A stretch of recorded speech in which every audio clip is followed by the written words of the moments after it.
So with 2024 coming to an end relatively soon,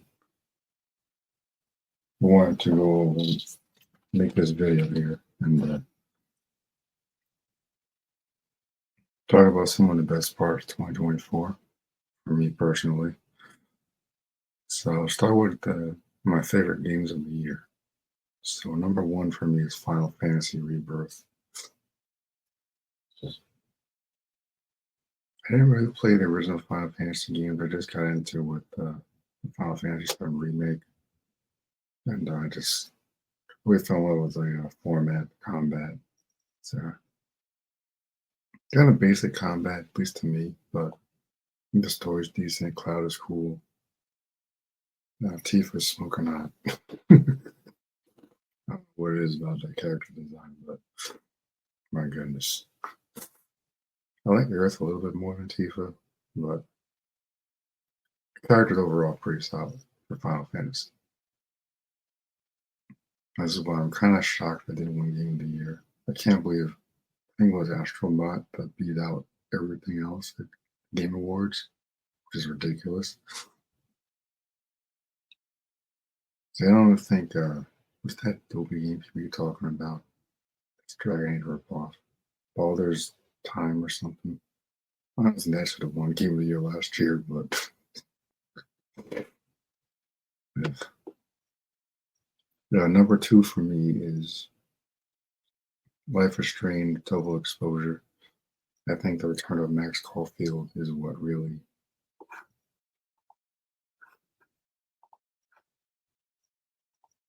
bumps that up to a number two position for me for top favorite games. Return of Max Caulfield. Then give her an evil twin that turns out to be some chick that she's friends with, but we barely see their friendship in the game. So I just found it difficult to believe that they were friends at all because they were just trying to do the redo the Chloe Max thing, which that didn't work for me. And then there was a whole we're going to get everybody superpowers now, which I think is just kind of cheapens the whole Life is Strange concept because Max's powers came out of nowhere in the first one. Alex already had her powers in True Colors. Stephanie has no powers. It's kind of funny to see Stephanie with powers. I can only think of the funny shit she would do if Stephanie had powers. Oh man, they gotta give Stephanie powers in the next one. Oh, that would be so freaking funny. But like Sean didn't have any powers. His annoying brother had powers. Sean had no powers. But so you got Max has abilities. Now she has like Elizabeth Comstock powers. Alex Chen has the emotion powers. You know, Sophie has the shape shifting thing like Mystique from X-Men. I don't need everybody in Life is Strange to have abilities. I think it's just I think again cheapens the Life is Strange concept. Said that Max will return at the end of a double exposure and credits. So I'm looking forward to seeing what they do with that. Number three for me is Star Wars Outlaws. I know a lot of people have been down on this game, and everyone tell their opinion. But honestly, I think this game does not deserve the hate it's been getting. Because, well, for me, I'll play just about anything Star Wars. I've been playing Star Wars games since the 90s. I've played every single Star Wars games now, from Star Wars Galaxies to KOTOR to Republic Commando, Squadron, Jedi Academy, Jedi Outcast, Force Unleashed. I've played all, especially in the LucasArts era. And I don't think I've ever played a bad Star Wars game. So when people are saying that Outlaw is this abomination, I just don't believe it. I don't buy it. And I don't agree with it at all. It's got problems. I mean, it should never have been released in the middle of the summer. One, it should have been a Christmas release. It should have been promoted at Star Wars Celebration. Because like Star Wars Jedi Survivor was pushed back to Star Wars Celebration in 2023, and Cameron Monaghan came out on stage to promote the game, which is what Outlaws needed to do. They should have brought out the lady that was playing Kay, so maybe some other cast members like ND5 or something, bring them out on stage, Star Wars Celebration, and promote the game. But there was like no advertising for this game. They were saying, oh, it's the first open world Star Wars game. I'm like, well, KOTOR was pretty open world, for even though it was like a sandboxy type of game. And it had way more planets than this one. This one had like 4 planets. It's ridiculous. They had 3 new planets in Outlaws, and then they had boring ass Tatooine. So I'm like, what kind of open world is this? It's Toshara, the one planet, Toshara, I think it is, was like a grassy plains type of planet. It was the only planet I felt like was actually open world. Because Kijimi is like a frozen planet that was like only one city.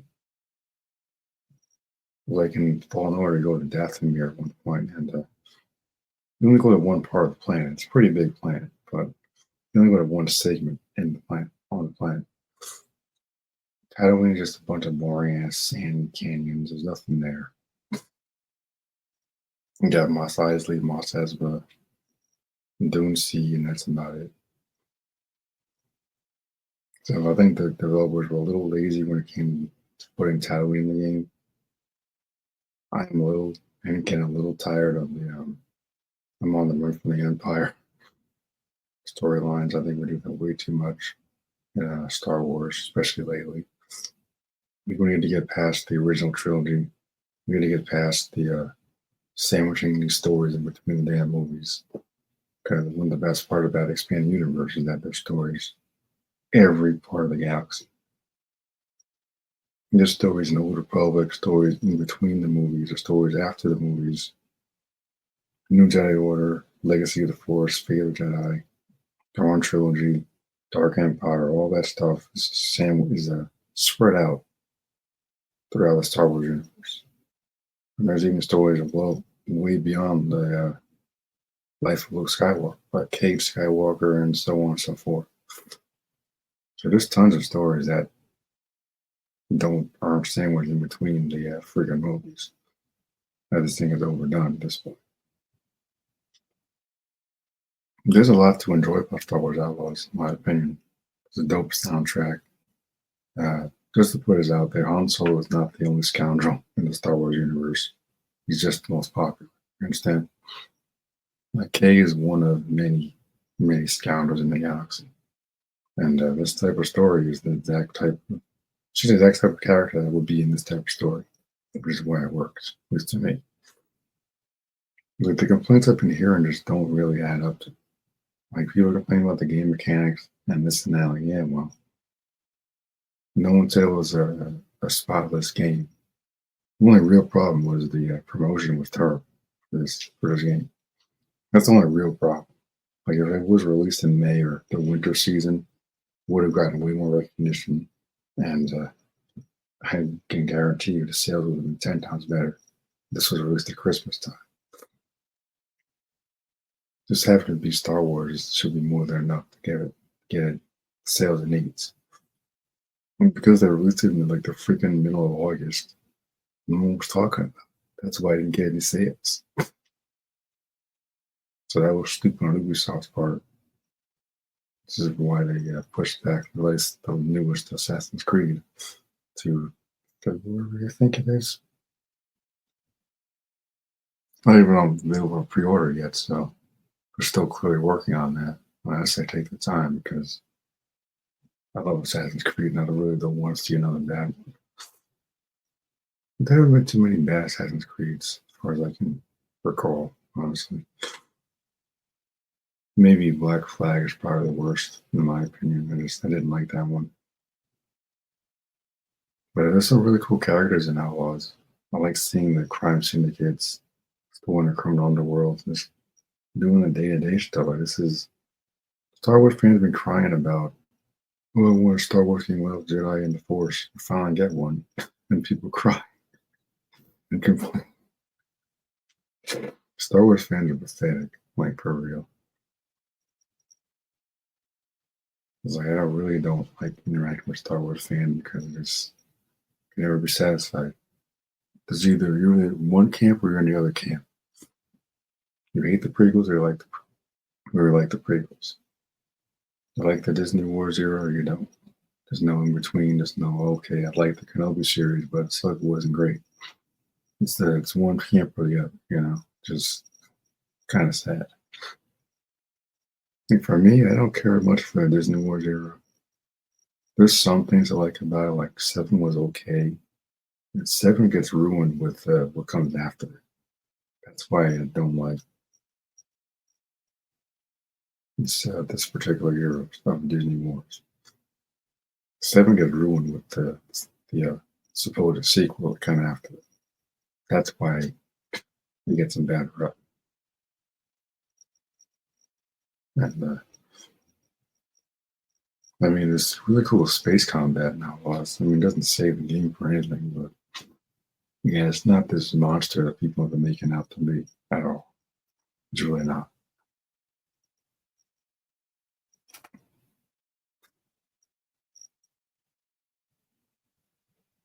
So we're going on to worst games, still on games right now. Worst games for me, Dragon Age The Guard is probably the worst game of the year for me. The hype behind this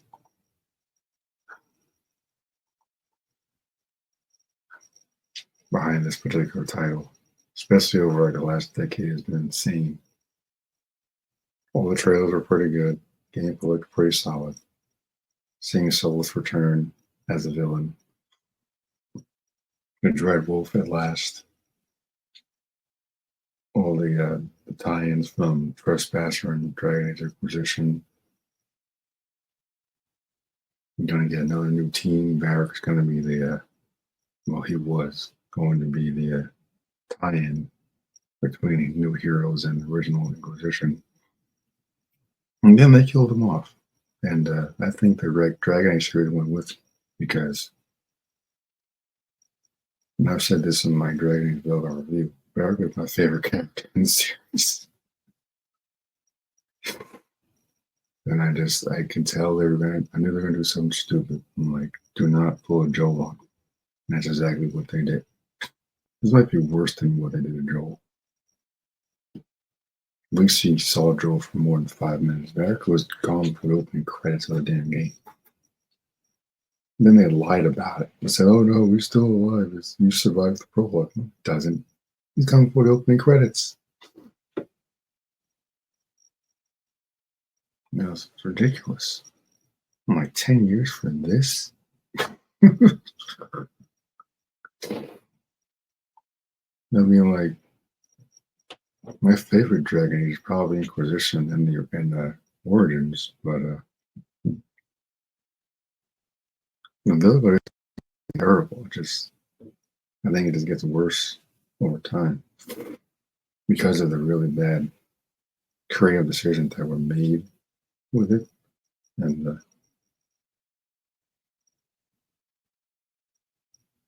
I don't know what went wrong. Just like must have been a lot of changes over the last decade or so, because I can tell that there was much better script than what we got as a finished product. And there weren't really like any bugs or game crashes for me anyway, but man, there's something about it that really wasn't great. I feel like they just changed a little too much, and just I feel like less like Dragon Age, more like something else with the Dragon Age skin, which tends to happen when you wait a long time for sequels. Like The Witcher 4 is probably going to be a lot different than 3. Just series of different characters than Geralt. For once, you got like insane amount of powers. But I get why people are like, oh my god, she's kind of overpowered. Like, no, I doubt it. oh my god, she's taking over Siri. It's gonna be woke. But no, Siri is the literal main character of The Witcher. Really, people haven't read the books. If you did, you know that.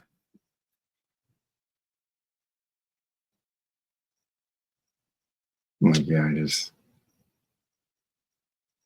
knew they were gonna do something stupid. I didn't think they would actually kill him off before the opening credits. That's ridiculous. And the more I think about it, like, the worse it gets because I was like, avoid this for so long. I'm like, I always try to avoid the negative reviews when the new game comes out because usually those people that talk about that stuff, like, oh, it's a disaster, or just reading some stupid article instead of actually playing the game. So I tend to ignore that stuff. But then once I see it for myself, I'm like, oh my goodness. Because when the leaks came out for Last of Us Part 2 about Joel being killed by some random chick, I ignored all the leaks. I wanted to see for myself, so I didn't spoil it for myself. When I saw it for myself, I'm like, oh my goodness. Because the way it happened is so stupid. Because the character from part one would never go in that house. Would never go in that house, would never saved Abigail in the first place. That was his first mistake. I get why he did it. She's like a young kid, probably not much older than Ellie. At the same time, never should have told her his name, never should have gone in that house. As soon as he saw how many people were there, he and Thomas should have just turned around and went the other way immediately. If Tess was alive, they would never go in that house. If Tess was alive, Tess would have shot Abigail. She would never trusted her. She would never told him her names. They would have all gone back to Jackson without hesitation. Maybe once the storm dies down, they just bounce. As soon as the Tommy and Joe walked in that room, they were both dead.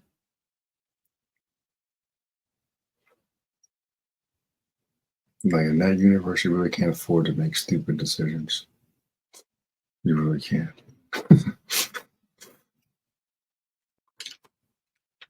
So that's definitely the worst game of the year for me. Now moving on to TV and film. Now The Penguin is probably the best TV show of 2024,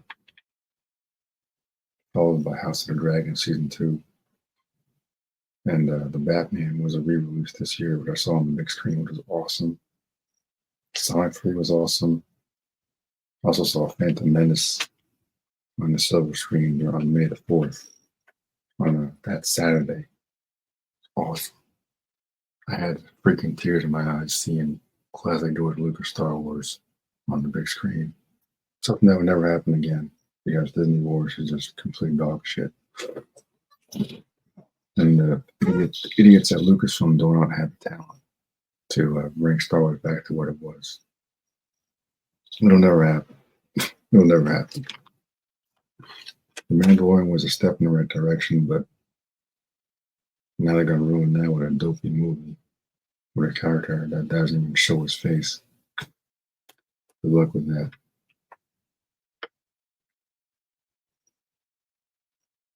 So like, the Batman re-release was really just to promote the Penguin series, but I think it worked. I was already excited for it, so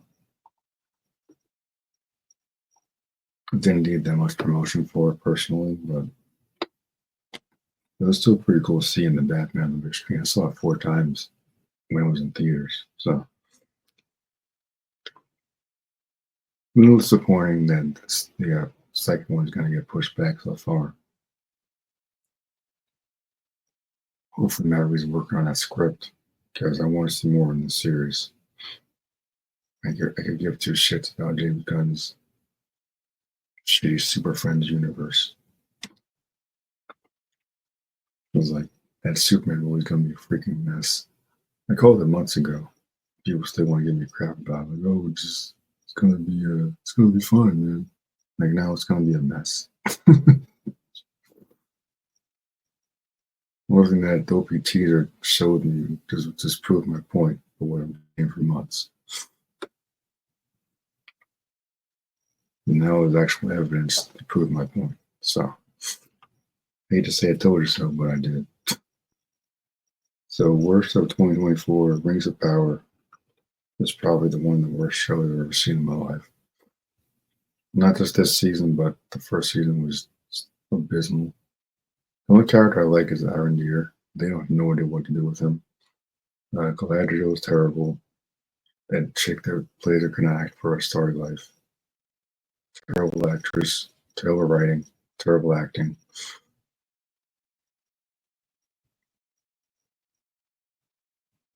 The whole show is just a freaking mess. I don't understand how the show got made.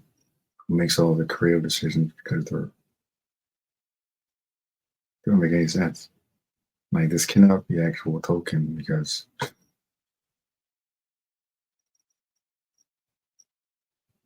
it's a joke.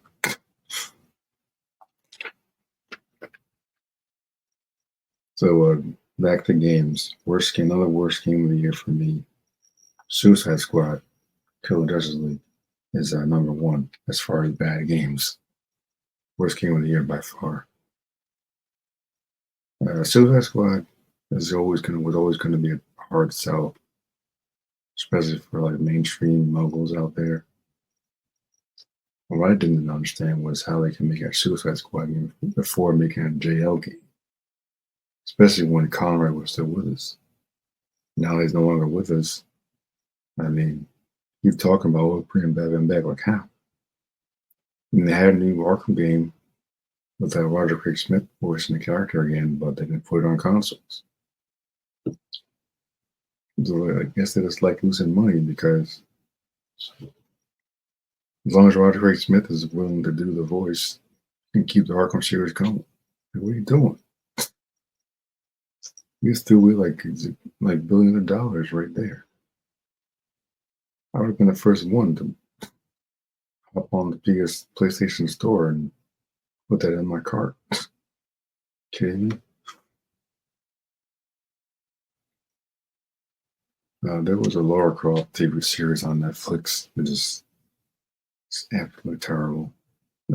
Haley Atwell voiced the character, and not her fault what they did with the character, but this version of Lara Croft is just it's very painful to watch because what they've done to this character is just so sad.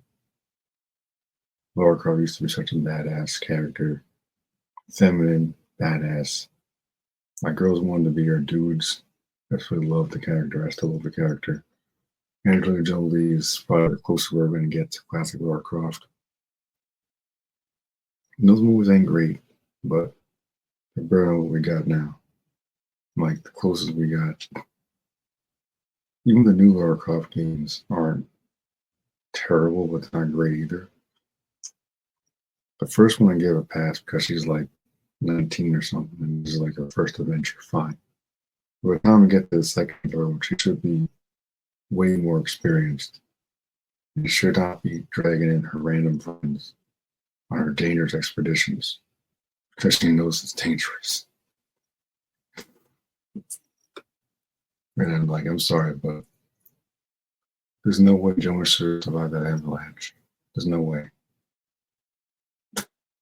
So I'm like, I was kind of hoping they'd finally get rid of him because that character is beyond annoying. But kept bringing him back. Why do they keep bringing this idiot back? Of course, his course is in the animated show. You know, great. I was idiot said too. And then they cast Sophie Turner as a live action Lara Croft, which is awful casting. One, she has no range. Two, she's a bland actress. She was horribly miscast as Jean Grey in the X-Men movies. Her character was insanely bland in Game of Thrones. She has no range. There's no way she's going to be able to pull off a confident Lara Croft, which tells me you're going to do more of that whiny. My daddy's gone. I got to follow in his footsteps. Or her crying about Jonah, like she does in the games.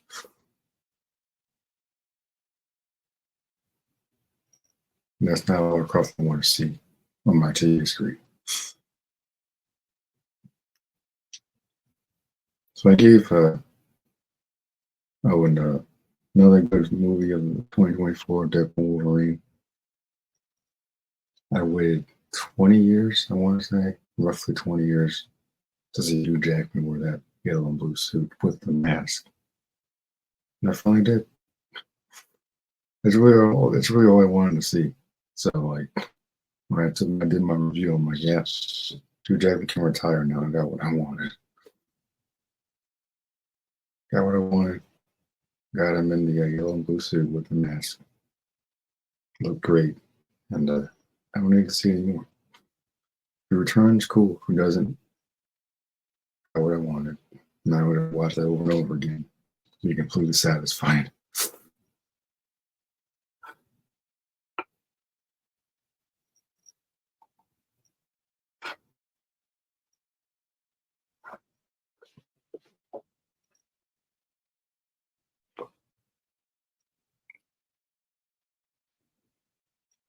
So like the Penguin TV series was an unexpected surprise to me because they set up a relatively likable Oswald Cobblepot in the Batman, and they did what very few films were able to do, which is build up a character properly and then spin him off into his own series to add more layers to him, and did pretty well. And unfortunately, I don't see James Gunn doing the same thing. Just look at all the characters he's going to put in the Superman movie. And I don't know if people can really sit back and say, "Oh my God, that's great." He does it? Are you sure? That looks like it's going to be a bloody mess.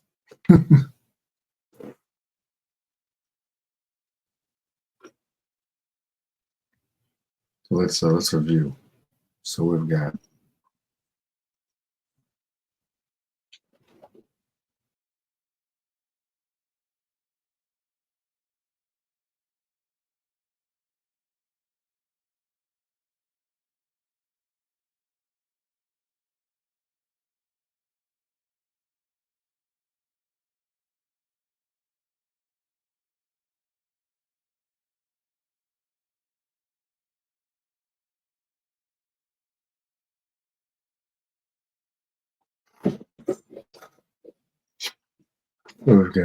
Crypto will probably be in a very small role, just fine. I don't mind Crypto at all. A little shocked to see Crypto in live action, honestly. Last time he was in live action with Titans TV series. It's pretty cool. Uh, see, we got Crypto, we got Mr. Terrific, Terrific for some reason. Guy Gardner looks terrible. I guess it looks like crap in the comics, but like, yeah. I would have rather seen John Stewart because they're doing live action in this instead of Guy Gardner. And based on the footage they showed, I can guarantee guys can say something to piss Superman off. I'm looking to try to put Batman in this because I know Batman is famous for punching a guy in the face, which I will absolutely love to see. If they're going to get me on board, at least give me that because Superman punches him, he's going to get his head blown off. So, Guy Gardner, Hawkgirl, Lex Luthor, Maxwell Lord, Simon Stagg, apparently, Metamorpho, the Authority members, whoever the hell they are. Apparently, people from like Legion Commanders, whoever they are. I heard you remember ruined by Gorilla Grodd for some reason. And I'm like, yeah, why don't we just put the Bat family in there too? The more the merrier, right? So we're just going to do the balance, okay, but you don't need to in the first film. This is why the Marvel Universe works so well in the beginning. You didn't see freaking Captain America and Thor in the first Iron Man movie.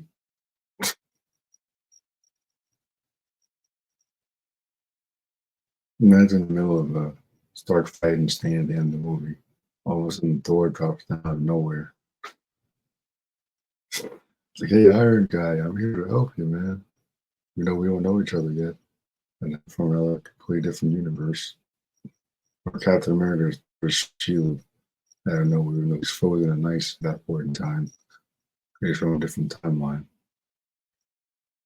Like he's trying to do all this multiverse stuff in the first bloody movie. He's gonna be all crammed in what, 2 hours? Crazy.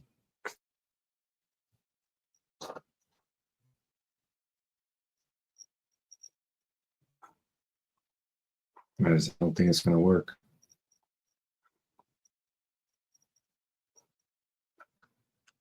So like if I ever make it most anticipated was for 2025. Superman ain't making the cut. That's all I'm gonna say on that.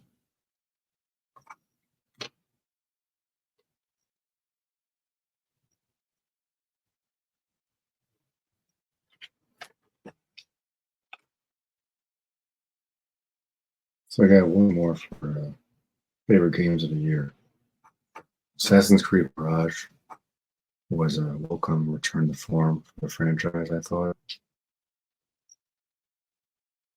I think it did its best to get back to basics while staying close to the RPG era as well. Because let's be honest, the Ezio trilogy was from a different time, and those mechanics really don't work anymore in modern gaming.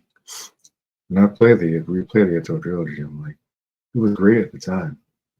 It doesn't hold up as well anymore because, again, the gaming industry is so much different now, and the controls are just outdated. And I've always said that the Assassin's Creed series was always going towards the RPG era. If you look at Unity and Syndicate, it was always going this way. And people just didn't want to see it. It was always going this way. The only thing that happened was they just went completely into it with RPG, with Odyssey and Origins and Valhalla. I think Mirage tried to do a little bit of balance of both, and looks like Shadow is going to do the same thing. Hopefully, Shadow isn't too big on combat because it's supposed to be assassins. I don't want to be standing around swiping at people with my freaking sword. I could just jump up from above and just stab them.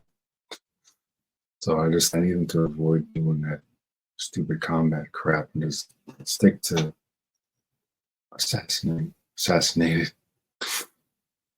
Maybe throw smoke bombs down and they'll be gone before the smoke clears.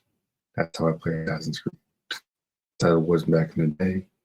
That's what it needs to be going forward. Not complicated. It really isn't.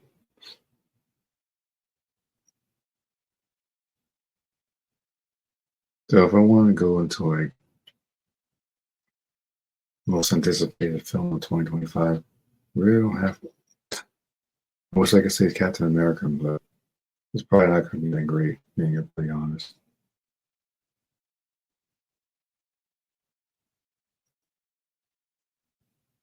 I just explained why I have no interest in Superman, like none. The more I think about it, just the worse it gets. But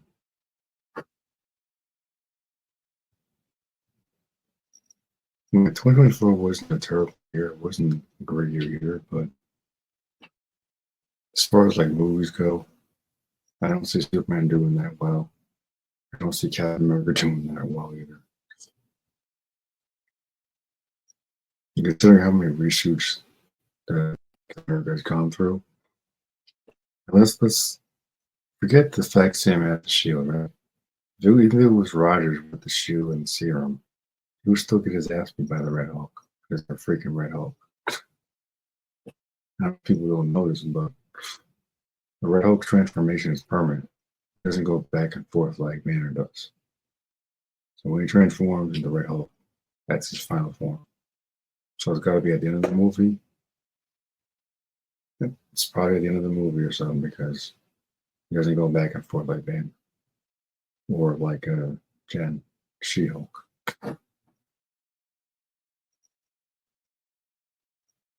I still don't understand why they put him in this, but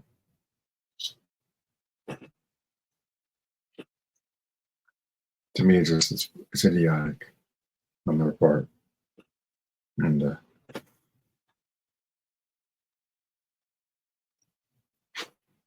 It's one of the reasons why Marvel just is in the tank these days. I'm like, can't even think about any film I'm actually excited for with Marvel.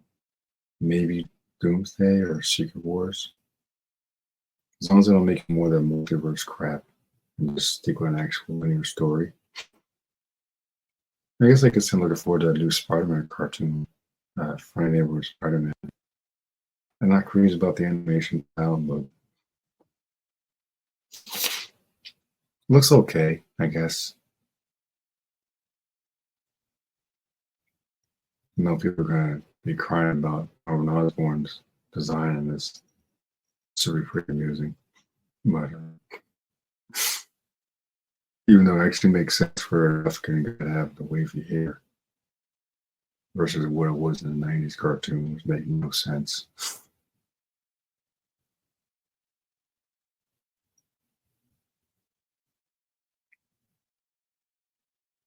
So I did I did a review of that trailer. I have no issues with Norman Osborn's design in this particular series.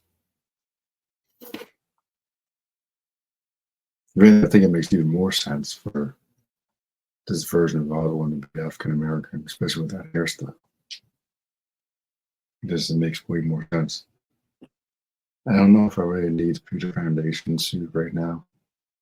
I think it's all right for that. I said this in my trailer review, but I really don't like when these shows try to mix up different things from the comics to telling a linear story. It gets kind of confusing, especially for the moguls out there who don't read comics.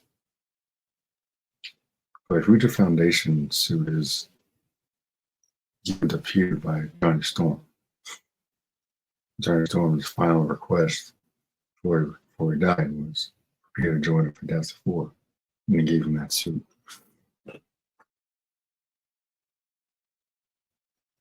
So for Norman Osborn to give him the suit, it's like, I think it cheapens the design, the reason to get the suit. I just don't like that particular stuff. So let's see what they do with that at the beginning of January, apparently.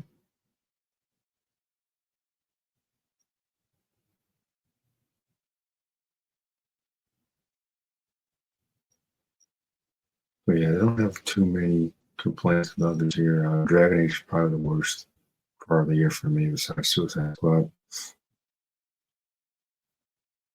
Like with Suicide Squad, I think it should have just made a Harley Quinn game because she's probably the most popular character in the game. The only character I actually kind of like, despite what she does to Batman, which again didn't make any sense. Arkham Batman in particular, just comic book Batman. Either way, that she would never have gotten that shot off. This was actual Batman. Not possible.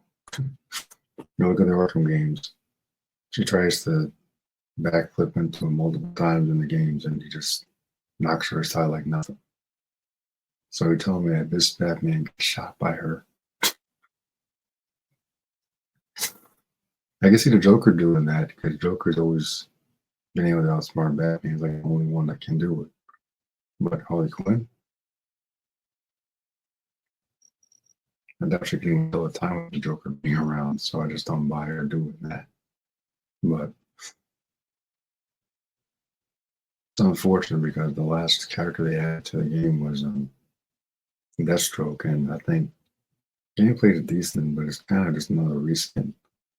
If anything, I should have started with Deathstroke.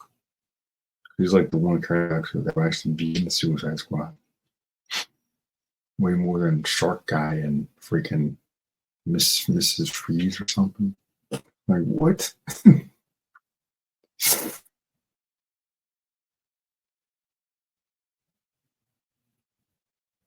So yeah, they dropped the ball on that. I'm still kind of shocked doing Rocksteady team that's behind us. I'm like, Rocksteady made this? Are you serious? Ugh. Like every time they added new content, and I did it for my channel, of course. Afterward, I just make sure to play one of the Arkham games to just wash the stink out of my system. That's how bad it is.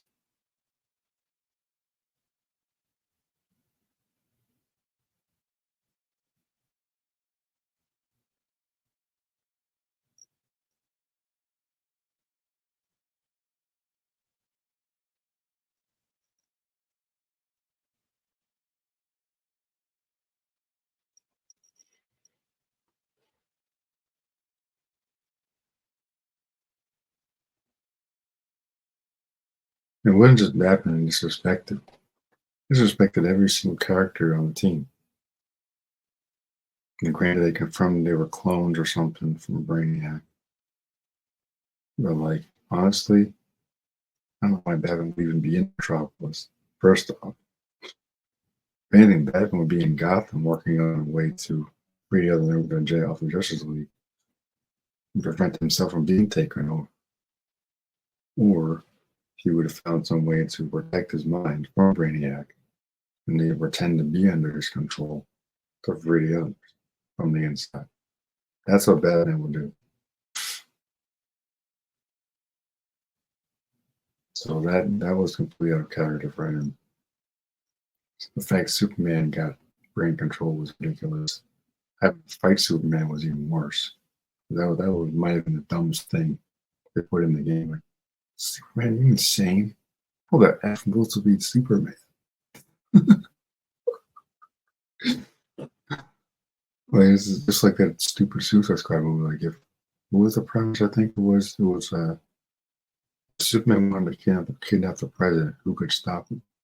And I blurted out in the theater like, none of these idiots.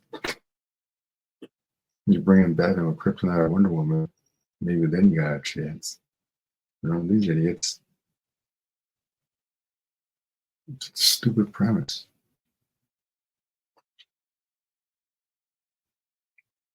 I'm honestly amazed they got a green light at all because it's just so bad.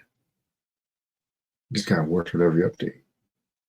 I don't know how that's possible. Other than that Avengers game, the last character they added to that was Bucky Barnes, who'd never been an Avenger in the first place. Which is like, what? All the character they could have added to that game for the last update. Bucky Barnes had never been no Avenger. There's like the West Coast Avengers, there's New Avengers, there's Dark Avengers. There's been so many different rosters, New Avengers, including Luke Cage, Iron Fist, Moon Knight, maybe not Moon Knight, but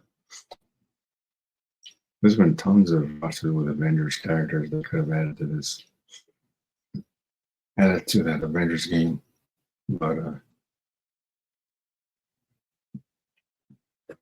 and that's why that game kind of fell flat on its face. Still fun to play every once in a while, but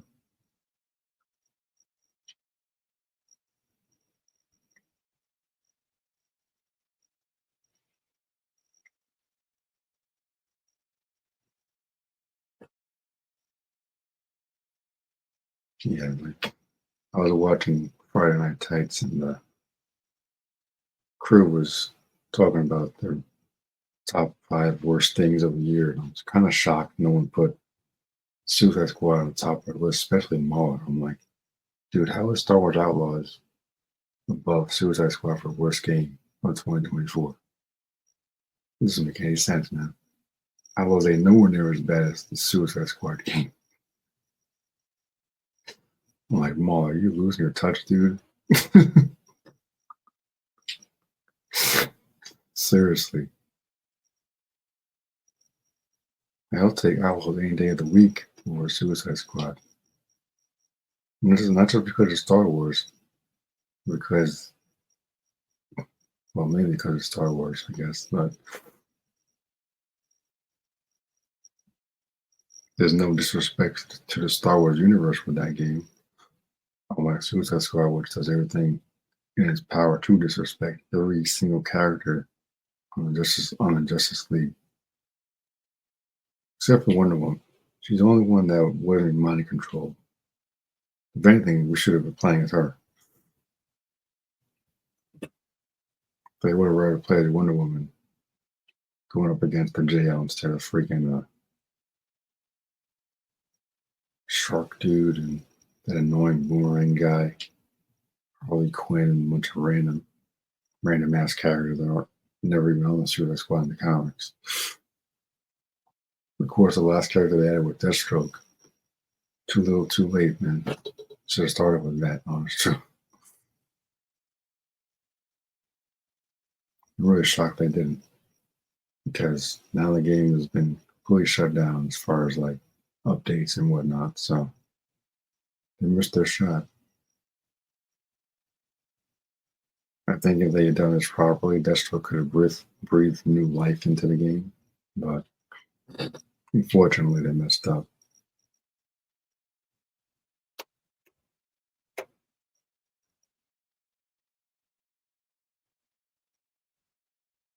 Yeah, Suicide Squad is probably the worst game of the year.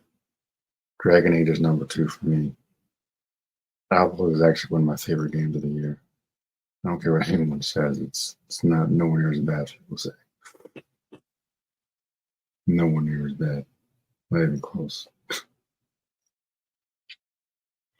People had glitches in their copy of the game. It's your copy of the game. I didn't have those problems, so I can't really relate to that.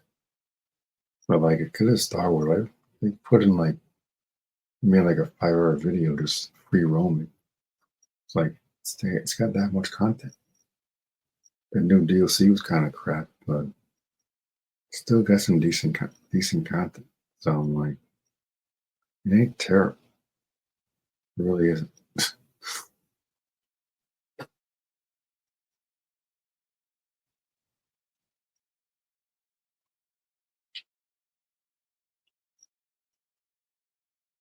Like, I don't know what other games coming out next year aside from Assassin's Creed.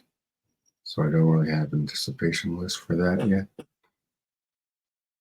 As of now, just gonna keep playing the games I got, and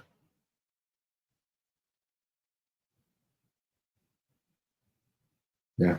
So that's my anticipated. That's my best and worst of 2024.